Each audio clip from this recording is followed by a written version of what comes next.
We're going to tackle a really big question today. One that, let's be honest, comes up a lot when you look at the Bible through 21st century eyes.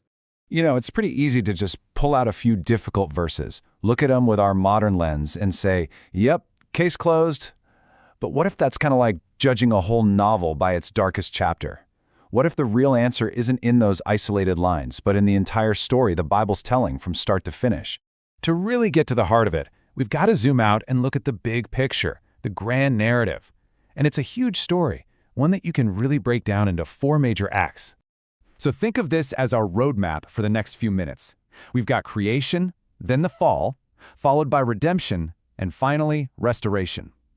Understanding this flow, this whole sequence, is absolutely the key to unlocking the Bible's perspective on, well, everyone. All right, let's dive into Act 1, because where a story begins tells you everything about what it was supposed to be like. And the Bible? Well, it doesn't start with patriarchy. It starts with God's perfect, intentional design. I mean, listen to that. This is from the very first chapter. This is the blueprint. This is the factory setting. Right from the get-go, the foundation is laid. Male and female created at the same time, in the same way, sharing the exact same divine image. So what does that even mean, to be made in God's image, the imago Dei? Well, it means that both men and women were created to be God's royal representatives here on earth. They're like co-regents, tasked together with ruling and caring for the world.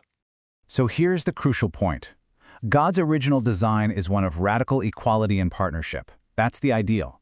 And that means any text you read later in the Bible about roles or authority has to fit inside this opening chapter. If our interpretation of a later passage seems to contradict Genesis 1, the problem might just be with our reading, not with the story itself. Okay, so if that's the perfect blueprint, what on earth went wrong? And that question brings us to Act 2, where we see this beautiful design get absolutely shattered. This is such a great way to think about it. The fall, sin entering the world, it doesn't totally erase our value as image bearers, but it does corrupt us. It's like a masterpiece that's been vandalized. The original beauty is still there, but now it's covered in cracks and graffiti. And you can see the devastating consequences right here. That perfect harmony of the blueprint, it gives way to the total discord of the fracture. That original partnership twists into a power struggle. Shared, joyful work becomes painful toil. And peace is just tragically replaced by the oppression and abuse that have plagued humanity ever since. And this is such a vital distinction to make. When the Bible tells these stories of polygamy and violence against women and all sorts of systemic injustice, it's holding up a mirror to our broken world. It isn't cheering for it, it's exposing it. It's a diagnosis of the problem, describing the world as it is, not prescribing it as the way it ought to be. So this leads us to a really critical question. If the problem is this deep, if it's rooted in the human heart itself, can you really fix it with just a new set of rules? Or do you need a much more radical solution, something that can actually change us from the inside out? And that question, of course, leads us right into Act 3. This is the turning point of the entire story, God's divine rescue mission, all centered on the person of Jesus Christ. See, redemption isn't just about making bad people good. It's about liberating people who are enslaved. The Bible's view is that sin and all its ugly consequences, like oppression and misogyny, have us in chains. Redemption is God stepping in to break those chains and buy us back. And just look at how Jesus lives this out. In a culture that often pushed women to the margins, his actions were nothing short of shocking. He taught women as his disciples, something rabbis just didn't do.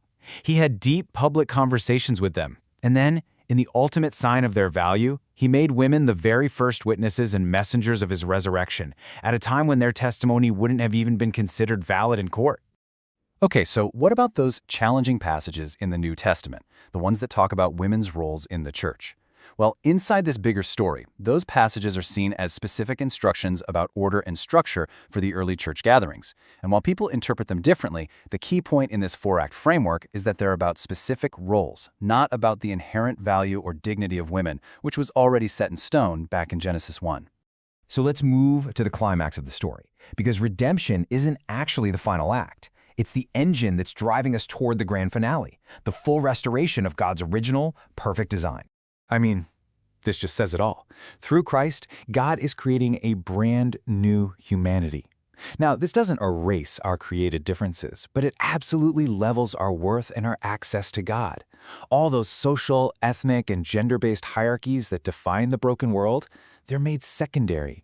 In Christ, our primary identity is that we are all one. Just think about how revolutionary that was back then, and honestly, how revolutionary it still is today. And here's where it all gets super practical. The Bible story shows this clear trajectory. This inner transformation, this redeeming of hearts is meant to spill out and change the culture. I mean, historically, Christians who took the image of God and the gospel seriously were at the forefront of huge movements like the abolition of the slave trade, fighting for the dignity of every single person. So now that we have this full, four-act story in view, let's circle all the way back to our original question. Yeah, if we only focus on those symptoms of a broken world that we see in Act 2, the picture can look pretty bleak. But when you see the whole narrative, the blueprint of equality in creation, the diagnosis in the fall, the rescue in redemption, and the ultimate goal of restoration, the story's true direction becomes so much clearer. So you see, the Bible's solution is so much deeper than just external rules. Its answer to oppression isn't just to slap a Christian label on whatever our culture is calling equality at the moment. It's to restore broken image bearers from the inside out. The idea is that true, lasting justice can only grow from transformed hearts that see every person the way God did in the very beginning, equal, valuable, and beloved. So I'll just leave you with this thought to chew on. The Bible is brutally honest about the darkness in our world. No doubt about it. But what happens if we stop evaluating its message just by that darkness, and instead judge it by the brilliant light of its beginning in Genesis, the countercultural love of its hero in the Gospels, and the incredible hope of its final restored destination?